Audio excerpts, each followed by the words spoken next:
As I'm sure you guys have heard, the new update is coming out tomorrow, and today we're going to go over the quick patch notes. First of all, the two big changes. The first one is going to be, oh, I'm excited for this thing, the Golden Banana. So this is the Banana Paragon. This is their exact quote. If there is such a thing as infinite money, the Banana Paragon will help us find out. So I'm kind of excited for that, obviously. We've got a new hero skin coming out as well. There's going to be a new Geraldo skin called Not Geraldo.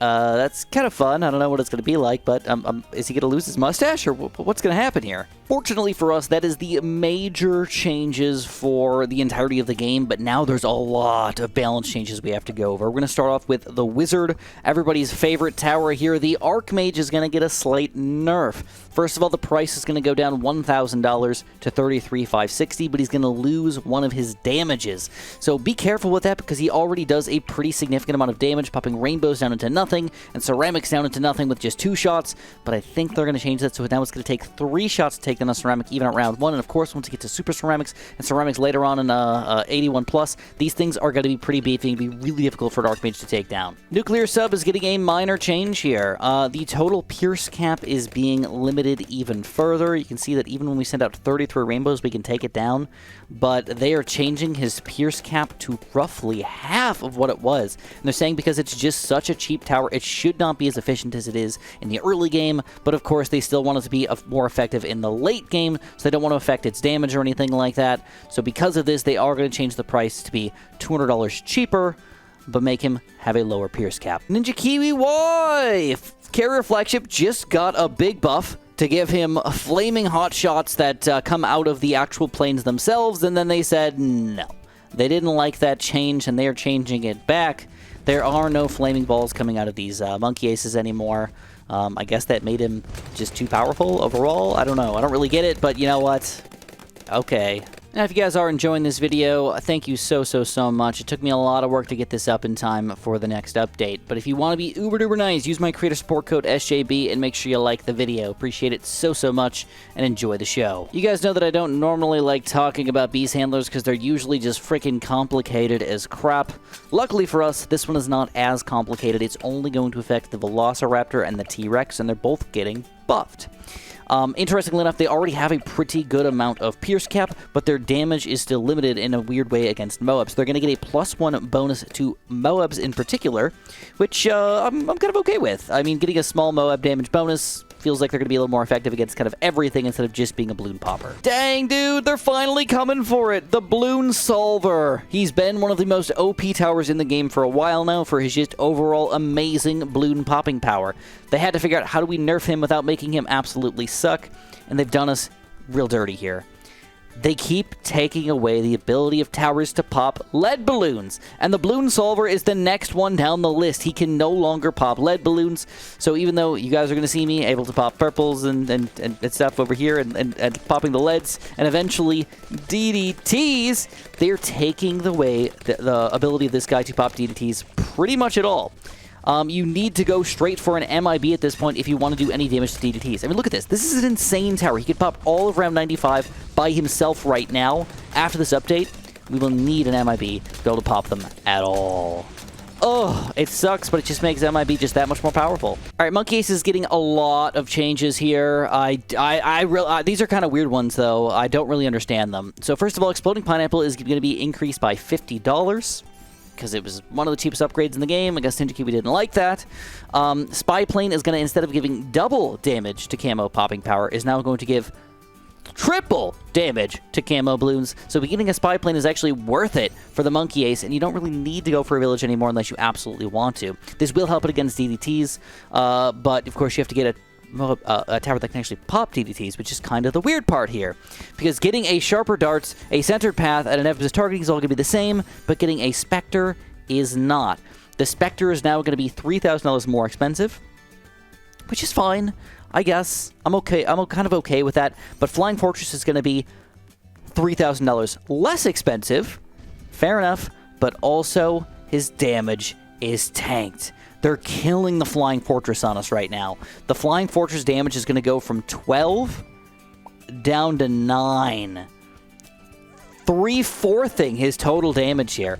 Now, don't get me wrong. Being able to pop a bad balloon in like 10 seconds is kind of cool. Having infinite range is kind of cool. The big plane should be pretty gosh darn good. But darn, 3/4 of his damage being gone just like that. I mean, is he really going to be an expert level boss tower here, or what the heck is going to happen?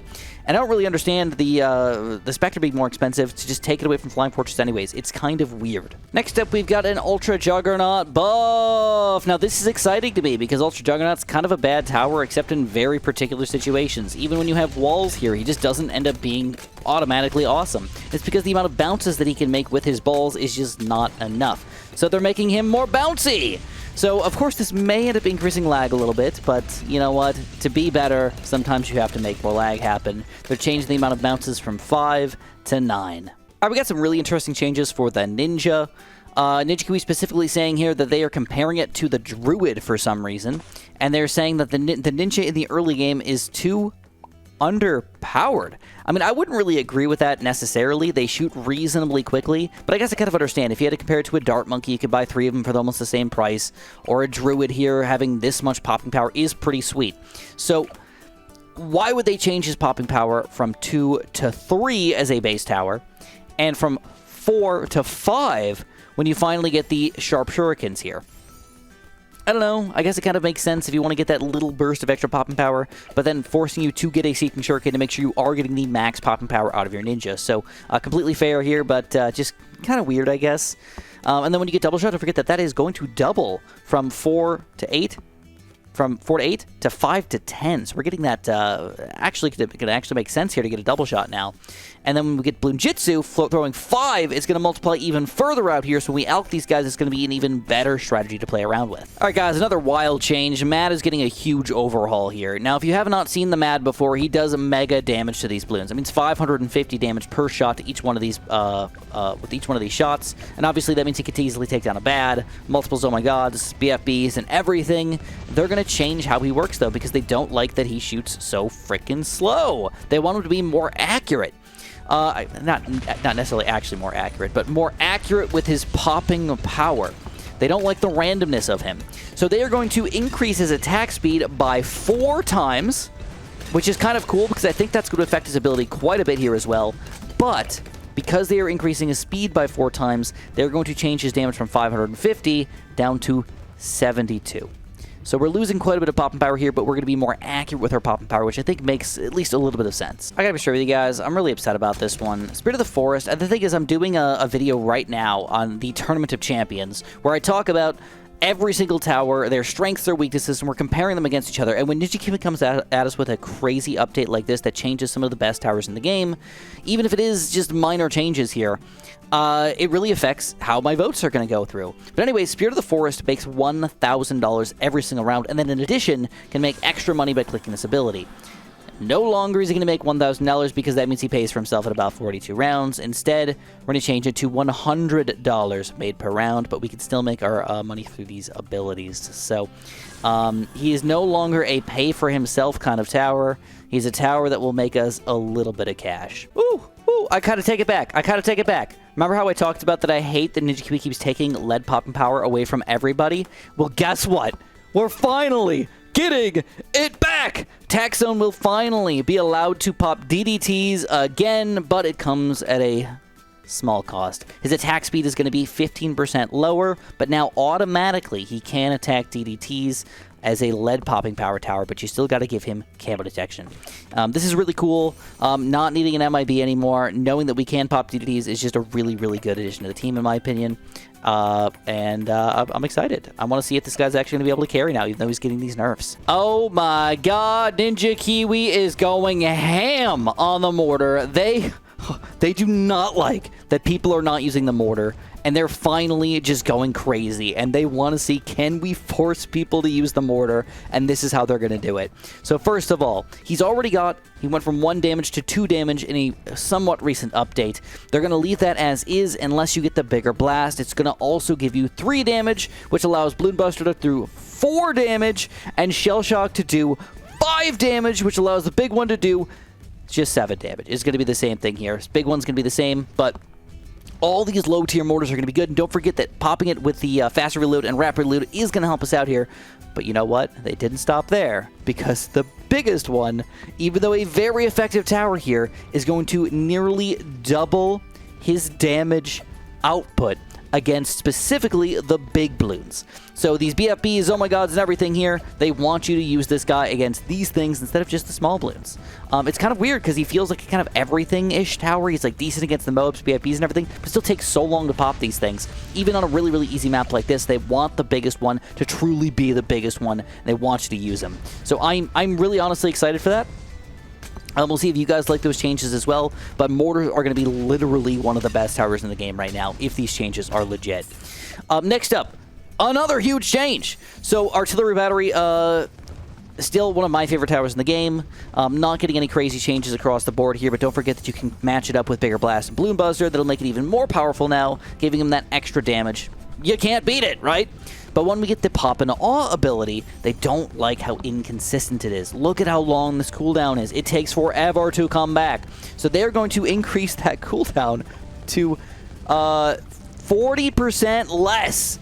That means we can use this thing almost twice as much as we were before. Now don't forget that this still combines well with other artillery batteries and everything, but I think it kind of makes sense because it doesn't really do that much besides stalling and stunning the Bloons a little bit. It doesn't really do that much extra damage or anything, so you really still need to have to make sure that you have the other damage to make it all go down. But that's not it! We've got some bottom path mortar changes as well. So the increased accuracy is going to make it a lot more accurate. Instead of having a little tiny area like this, it will be pinpoint accurate exactly where you put it. It's going to be pure accuracy, which I think makes sense. I mean, you can see that the explosion here, it does a pretty good job, but it still kind of is moving around a little bit. Burning stuff is still going to be the exact same. Signal flare is still going to be the exact same. Shattering shells, though, will get a minor buff. It'll allow us to take off the shells of reinforced oh my gods now as well. And Blue Incineration will allow us to now take off the reinforcement of reinforced bads, which just completely changes the game because this allows us now to play mega late game, and this will be one of the most important towers in your entire arsenal. So this is probably the new best late game tower in the entirety of the game, allowing us to de-reinforce freaking bad Bloons, bro. So Mortars, if you thought that they were bad before, get used to them being the new meta. They are going to be the new meta. Mortars are king. You know how Ninja Kiwi sometimes does really weird things just to kind of like mess with us a little bit? I really feel like this is one of those situations because we've got an Arctic wind that can now freeze white Bloons and zebra Bloons and ceramic Bloons. It can freeze every single regular Bloon. I think it kind of makes a little bit of sense because if you want to get this guy as an early game tower, there's just so many weaknesses it almost makes no sense. But Arctic wind being able to freeze white and zebra Bloons just seems so backwards. But in addition, this is going to allow us to, when we finally get the snowstorm, to also be able to freeze the white Bloons as a regular attacking tower and use the ability to get through that next layer. So I think this is just kind of an exciting addition to the team. Of course, this is going to carry on to Absolute Zero and everything, so being able to pop white Bloons, just a really cool, I don't know. I'd really like to see it in action when I can finally play the updated version. In addition, though, there is one other change with the Ice Tower here, and that is the Icicles. So Icicles are going to be able to hit Moabs now, which I think is kind of cool. It already could technically attack it and do 2 damage, 4 damage, 6 damage. You know, it's not much. Now we can officially put Icicles on the Moab, allowing them to kind of freeze Bloons around it and icicle damage to Bloons around it, which I think is really, really cool when we can finally get to see that in action. Possibly the wildest changes that Ninja Kiwi has possibly ever given us in the entirety of BTD6 right here. This is wild. So Dart Monkeys have been around for the entire game, and they've almost never been nerfed, buffed, changed, or anything, but they are going ham on the Dart Monkeys for early game. And here's the reason why. They wanted to explain this because they know that this is weird.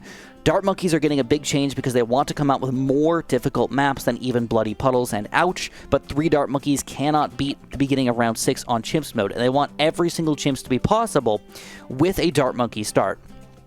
So, that being said, if you guys don't know, by the way, normally you can pop 3 Bloons per shot with a Dart Monkey. This is sort of standard here. You can go whoop, just like that.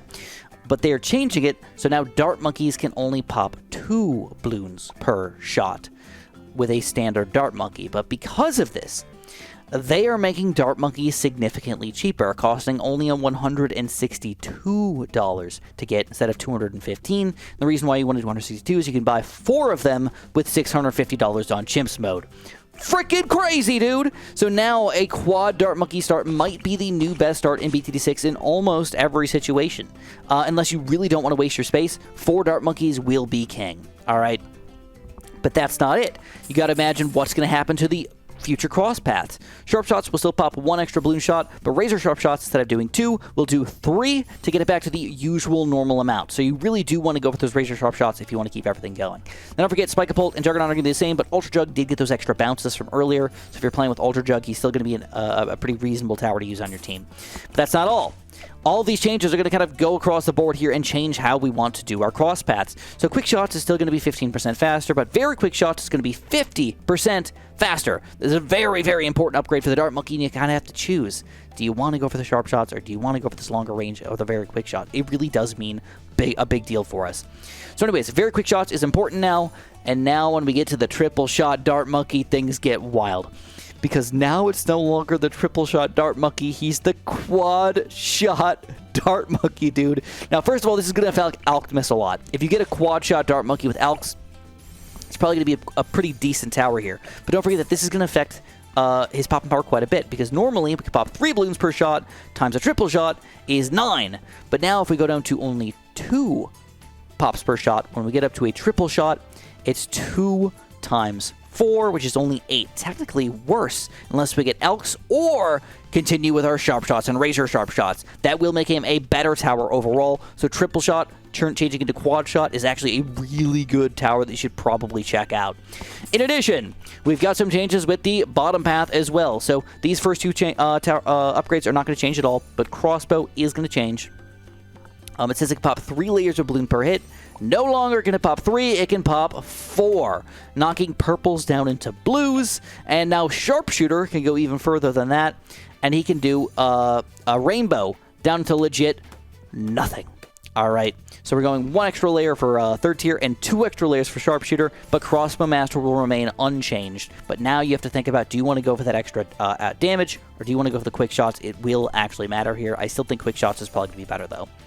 So, Dart Monkey changes are probably the most wild change out of all of this stuff, and honestly, I don't know if Ninja Kiwi is going to actually like this change. They may revert it back eventually, but knowing that new harder maps are going to come out in BTD6 is kind of exciting.